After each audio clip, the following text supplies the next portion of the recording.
I will go to my second pick, the fourth overall of the Week 4 Sunday Six Pack presented by FanDuel, going with the Tampa Bay Bucks plus 1.5 in, we don't know yet, maybe Minnesota. Again, just our best wishes to everybody in Florida with that whole weather situation. But, Bucks, slight dogs here, coming off a loss. I'm going right back to them. They didn't work out last week, but they did what I wanted them to do on defense. A little bit of a slow start, but they hold Aaron Rodgers in that offense to no points for, basically the last 7-8 drives of the game. And I think this Chiefs offense is still a little bit overrated compared to last year. I think not having Tyreek obviously changes some things. And, I just don't think it's I don't think it's, even with Andy Reid and all these guys, I don't think this offense is amazingly schemed either. They just kind of have Patrick Mahomes, and they have a bunch of guys, that he's throwing to, and he makes great plays. But I don't really see any rhyme or reason to the play calling. I don't see it as explosive without Tyreek Hill. They're not using Valdez-Scantling as a deep threat, which kind of is a head scratcher, because you would think against single high, that would be the game he would go off last week. Didn't happen.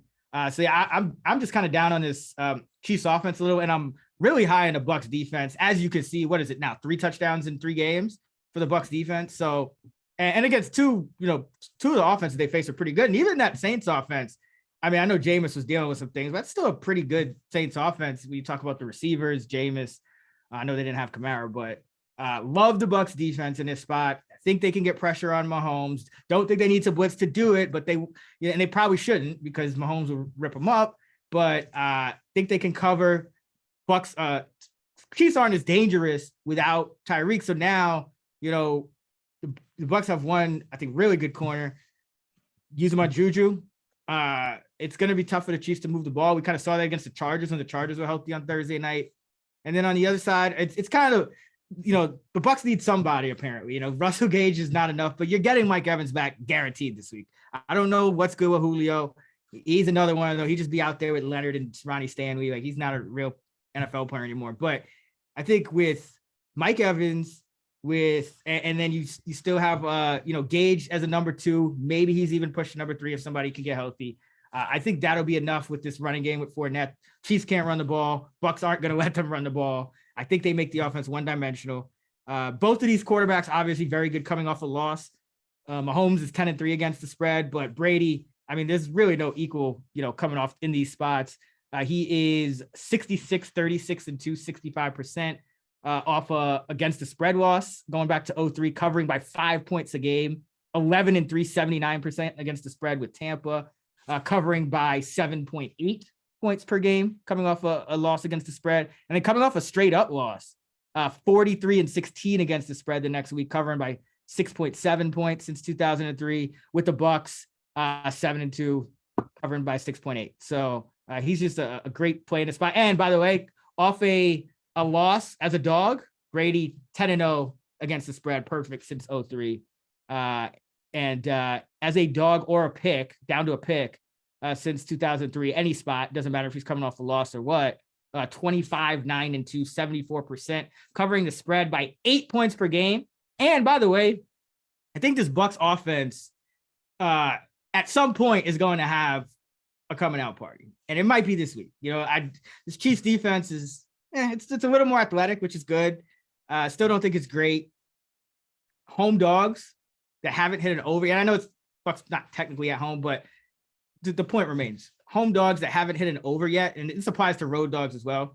But home dogs that haven't hit an over yet, specifically, 57, 31 and 1, 65% against the spread since 2004. And that's as you get further into the season, it's less likely to occur. But I think this Bucks offense does enough, and their defense continues to play well. So give me the Bucks as a short dog in what will likely be Minnesota. Yeah, I would agree here. By the way, 17 and 1 against the spread for Brady, 94.4%. After a loss as an underdog or favorite of less than a field goal, covering by 14 points per game.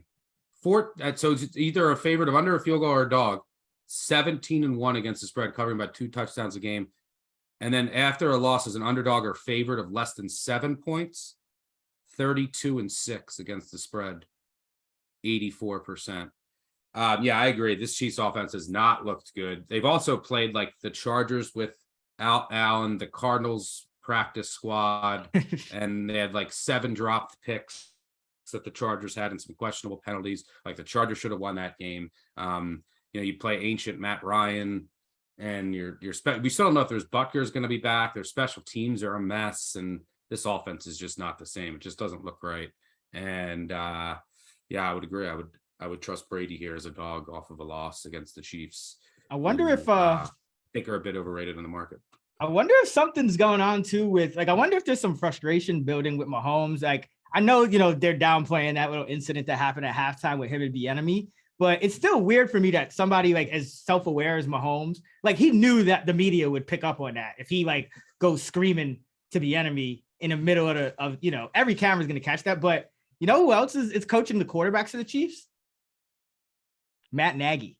So we get to bet against Matt Nagy now. We get to bet against Matt Nagy with Tom Brady. Tom Brady, like this is amazing. Like I didn't realize that Matt Nagy was on the Chiefs. Like it was like a very quiet hire for them. But yeah, Matt Nagy is back on the Chiefs coaching Patrick Mahomes. So these Chiefs fades might be a year-long thing.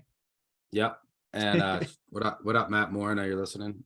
Chiefs fades coming in hot. And yeah, I mean the Chiefs in that loss to the Bengals, the playoff loss in the second half, they were all arguing. Remember, like all the arguing on the sidelines. And there's definitely some like build up frustration for how teams are playing the Chiefs. So yeah, I don't hate going Tommy here.